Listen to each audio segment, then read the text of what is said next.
വളരെ സങ്കടവും നിരാശയും തോന്നുകയാണ്. പണ്ഡിതന്മാരും പണ്ഡിത സംഘടനകൾ എന്ന് പറയുന്ന ഉലമാ സംഘടനകൾ പോലും ഈ വിഷയം ശ്രദ്ധിക്കാത്തതിൻ്റെ പേരിൽ ഒരു മഹത്തായ ആദർശ പ്രസ്ഥാനം എത്രമാത്രം പ്രയാസത്തിലായി എന്ന് നിങ്ങൾ ചിന്തിച്ചു നോക്കൂ. കാര്യങ്ങൾ വളരെ ലളിതമാണ്.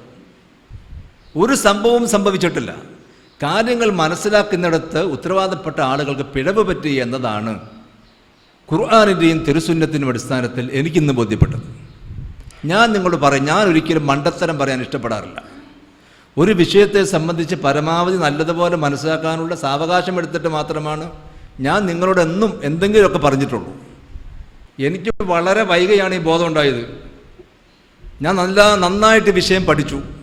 എനിക്ക് ഇനി ആരുടെ മുമ്പിൽ സംസാരിക്കാനും യാതൊരു മടിയുമില്ല. കാരണം കാര്യം ഞാൻ ശരിക്ക് മനസ്സിലാക്കി കഴിഞ്ഞു.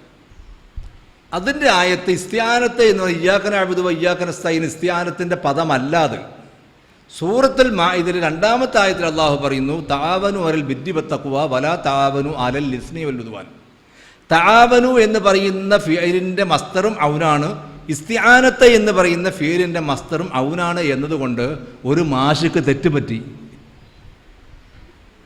ആ മാഷ് കുവൈത്തിൽ പ്രസംഗിച്ച ഒരു പ്രസംഗം കേരളം മുഴുവൻ 14 ലക്ഷക്കണക്കിന് കോപ്പി എടുത്ത് പ്രചരിപ്പിച്ചു.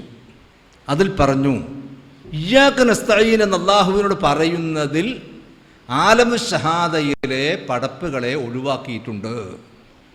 ഇയ്യാക നസ്തഈൻ അല്ലാഹുവിനോട് പറയണല്ലേ, ആ അല്ലാഹുവിനോട് ആ പറയുന്നതിൽ നിന്ന് ഇഖ്തിസാസ് ഉണ്ട് സൃഷ്ടികൾക്ക് എന്ന് പറഞ്ഞാൽ ഇത്രയും മാത്രം വലിയൊരു കുഫറിൻ്റെ ഷിർക്കിൻ്റെ വാദം എൻ്റെ ജീവിതത്തിൽ ഞാൻ കേട്ടിട്ടില്ല. അബദ്ധം പറ്റാം, അത് തിരുത്തണം. എന്നിട്ട് ആ മാഷ് ദുബായിൽ പ്രസംഗിക്കാൻ പോയപ്പോൾ ആരോ ചോദിച്ചപ്പോൾ അവിടെ വെച്ച് ന്യായീകരിച്ചു എന്നും കേട്ടു. ഇത് കേൾക്കുമ്പോൾ നമ്മളൊക്കെ പറയേണ്ട വാക്കെന്താ? ഇന്നാ ലില്ലാഹി വ ഇന്നാ ഇലൈഹി റാജിഊൻ. ഇസ്ലാം ദീനിന് വലിയ അപകടം സംഭവിച്ചിരിക്കുന്നു ഒരാൾ മുഖേന. കാരണം എന്താ? ഖുർആനിന് ഘടകവിരുദ്ധമായ ഒരു ദുർവ്യാഖ്യാനം ചെയ്തിരിക്കുന്നു. ഇവിടെ നാം മനസ്സിലാക്കണം, വയ്യാക നസ്തഈൻ എന്ന് പറയുന്ന ഇസ്തിആനത്തുണ്ടല്ലോ, അതുമായി യാതൊരു ബന്ധവുമില്ല തആവനു അലൽ ബിർരി വത്തഖ്വ എന്ന് പറയുന്ന ആയത്തിന്. അപ്പോൾ ഡോക്ടർമാർ നമ്മോട് പറയുന്നൊരു കാര്യമുണ്ട്, നിങ്ങൾ ദൈവത്തോട് പ്രാർത്ഥിക്കുക. നിങ്ങളുടെ ഇസ്തിആനത്ത് ഞങ്ങളോടല്ല, അള്ളാഹുവിനോട് നിങ്ങൾ തേടിക്കൊള്ളുക. ഞങ്ങളുടെ കഴിവിൽപ്പെട്ടത് ഞങ്ങൾ പഠിച്ചത് അറിഞ്ഞതനുസരിച്ച് ഞങ്ങൾ ചെയ്തോളാം, അത് ഉറപ്പാണ്. പക്ഷെ ഞങ്ങളുടെ കയ്യിലല്ല രോഗി, ഞങ്ങളുടെ കയ്യിലല്ല ചികിത്സ, ഞങ്ങളുടെ കയ്യിലല്ല ഓപ്പറേഷൻ്റെ വിജയം, ഞങ്ങളുടെ കയ്യിലല്ല രോഗിയുടെ ആയുസ്. അതുകൊണ്ട് നിങ്ങൾ എന്ത് ചെയ്യുക? നിങ്ങൾ ദൈവത്തോട് പ്രാർത്ഥിച്ചു കൊള്ളുക. ഇതുപോലും ഈ മാഷക്ക് അറിഞ്ഞൂടെ? നിങ്ങൾ ചിന്തിച്ചു നോക്കിയേ. ഇതാണ് ഇസ്തിആനത്ത്. സൃഷ്ടികളുടെ കഴിവിൽ ഒരിക്കലും പെടാത്തതും ഒരു സൃഷ്ടിയെക്കൊണ്ടും ലോകത്തുള്ള മുഴുവൻ സൃഷ്ടികൾ ഒരുമിച്ച് കൂടിയാലും സാധിക്കാത്ത കാര്യങ്ങൾക്ക് ആരുടെ സഹായം തേടാവൂ? അതാണ് വയ്യാക നസ്തഈൻ എന്നതിലെ അസ്ർ. അപ്പോൾ ഗൈബിയായ കണ്ണുകൊണ്ട് കാണുകയില്ലെങ്കിലും അനധിവിദൂരതയിലുള്ള ഒരാളോട് ഒരു സബബിൻ്റെ അടിസ്ഥാനത്തിൽ നമ്മൾ ബന്ധപ്പെട്ട് സഹായം ചോദിച്ചാൽ അതിൽ ഷിർക്ക് വരില്ല. അതിൽ ഷിർക്ക് വരില്ല. കാരണം എന്താ? ഒരു സബബുണ്ട്. അത് മോജിസാത്തിൽപ്പെട്ടതാണ്. അത് അന്യ സംസ്ഥാന തൊഴിലാളികളെ പണിക്ക് വിളിക്കുന്ന പോലെ 10 ജിന്നുകളെ പണിക്ക് വിളിച്ച് പണിയെടുപ്പിക്കാൻ നമ്മളെ കൊണ്ടാവുമോ? ഇല്ല. അപ്പോൾ ആ വിഷയം വിട്ടേക്കണം. ആ വിഷയം അവിടെ വെച്ച് എന്ത് ചെയ്യുക? ആവശ്യമില്ലാത്ത ചർച്ച.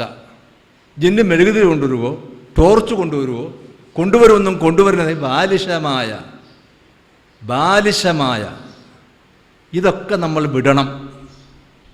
അന്ന് വരെ ഈ 2004 മുതൽ 2012 വരെ കേരളത്തിലെ മുഴുവൻ മുജാഹിദുകളും ജംഇയ്യത്തുലമയും KNM-ഉം ISM-ഉം MSM-ഉം അടക്കമുള്ള മുഴുവൻ ആളുകളും ആ വാദത്തിൽ ഷിർക്കില്ല. ഇമാം അഹ്മദ് ബിൻ ഹംബലോ ഇമാം നബിയോ ചെയ്ത് ഷിർക്കല്ല. ആ ഹദീസ് ലൈഫാണ്. അതുകൊണ്ട് ലൈഫായ ഹദീസ് കൊണ്ട് അമൽ ചെയ്യാൻ പാടില്ല. ഇപ്പം ഇമാമിങ്ങളത് ചെയ്തതോ ആ ഹദീസ് സഹിഹാണ് എന്ന് വിചാരിച്ചിട്ടാണ്. അതുകൊണ്ട് മുജാഹിദുകൾ ഷിർക്ക് ചെയ്യുന്നവരല്ല. മുജാഹിദുകളുടെ മുൻഗാമികളായ സലഫി പണ്ഡിതന്മാരും ഷിർക്ക് ചെയ്തിട്ടില്ല. മരിച്ചുപോയവരെ വിളിച്ചു പ്രാർത്ഥികൾ ഷിർക്കാണ്, അതിനെ ഇതിനോട് ഉപമിക്കാൻ പാടില്ല എന്നൊക്കെ പറഞ്ഞ് നമ്മുടെ പണ്ഡിതന്മാർ മറുപടി കൊടുത്ത് സുന്നി വിഭാഗത്തെ പരാജയപ്പെടുത്തി തൗഹീദ് വിജയിച്ചു. നമ്മൾ ഈ ഉദാഹരണങ്ങളിൽ നിന്നൊക്കെ നമുക്കെന്ത് മനസ്സിലാക്കി? മനുഷ്യന്മാർക്ക് അള്ളാഹു കൊടുത്ത കഴിവിൻ്റെ അടിസ്ഥാനത്തിൽ സൃഷ്ടികളെ സഹായിക്കാൻ കഴിയുന്ന കാര്യങ്ങളിൽ സൃഷ്ടികളോട് സഹായം ചോദിച്ചാൽ അതിൽ ഷിർക്ക് വരില്ല.